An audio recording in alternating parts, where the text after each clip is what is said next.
I'm Kunal. I started Snapdeal about 2.5 years ago with a friend of mine from high school, Rohit Bansal, and we have now grown the business into India's largest online marketplace for products. When we first started, we were basically two guys working out of my bedroom. That's how we started, and initially we had absolutely no capital, no understanding, no professional network, nothing. And the journey from there till here, 2.5 years hence, has been a really interesting, fascinating one, full of learnings and full of mistakes, but also with a lot of results, a lot of very positive results. Our belief was very strong that if we focused on a particular idea and kept executing behind it, eventually the market in India is very large, and we will end up building a very large business. Also, the quality of talent in India is very good, as long as you can filter it and attract really high quality talent. And as long as you keep doing that and you're going after a large opportunity, and there are many large opportunities in India, you will end up being a pretty successful business in a short period of time. The opportunity is very large. If you think about it, India has on one side theoretically infinite supply, right? So you have a lot of people who are manufacturers, distributors, importers, but are not able to reach consumers across the country. And there are a lot of consumers across 3,000-4,000 towns and cities and much beyond that who want access to these products, but they don't get access to it. And this is where an online marketplace that connects sellers, small businesses, to consumers is really powerful, where both of them meet on Snapdeal and transactions happen.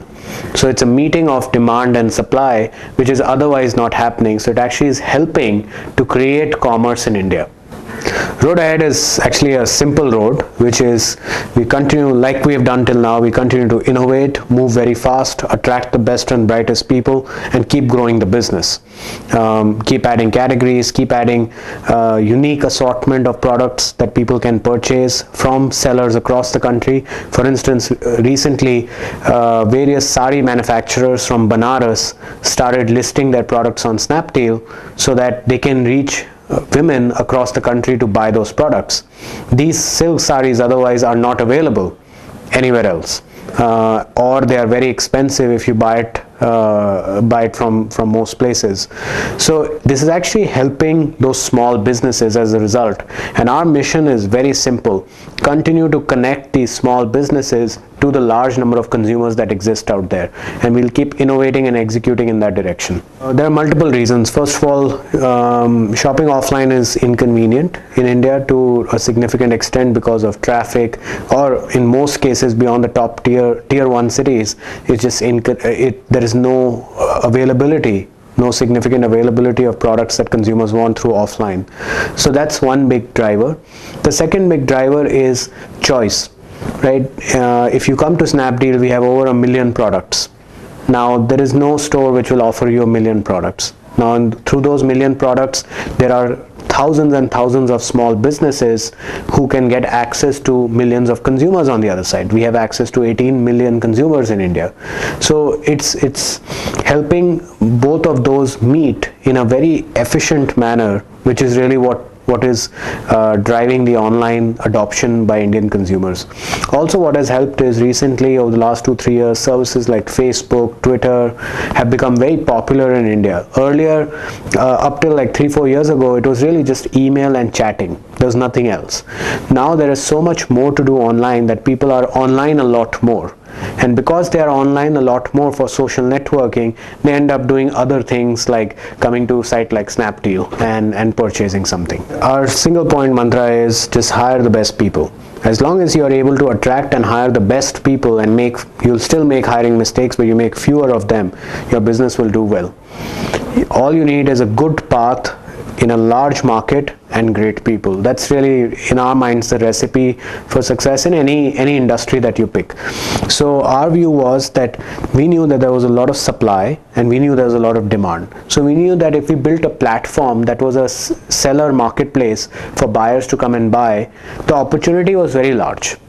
Whether or not we are the largest eventually, that was not our concern. We knew the opportunity itself was large, so all we needed to do to grow into that opportunity was hire really good people. And that was a big focus area where both me and Rohit, my co-founder, spent a lot of time recruiting the best and the brightest people. Because if you get a few best and the brightest people of the country in your company, they will attract more such people, and then more such people. Clearly, we would not exist unless there was internet penetration in India. With the growing amount of internet penetration in India, and it's growing quite rapidly, and growing usage and growing speed of internet penetration in India, not only over the PC but also over the mobile, that is driving widespread adoption for a service like ours. And I think the government's done a great job in putting that infrastructure, enabling the deployment of that infrastructure. But clearly there's a lot of work that still needs to be done. In India, we have about 100 to 120 million people who are internet users. In China, that number is over 500 million. Right, so clearly we have a lot of headroom for growth to actually be an internet superpower. I think our government has shown good resolve recently by introducing various reformist measures which have instilled a substantial amount of confidence back into the country and its economy.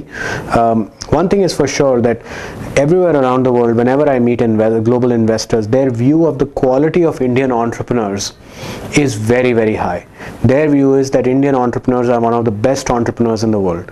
Maybe because we are pushed to build businesses in a very frictionful and viscous environment, and that trains entrepreneurs really, really well to become good people managers, to become good executors, good operations guys, good marketing people, because it's a very survivalistic business landscape. And so you have to be very, very always on your toes to keep executing fast and be successful.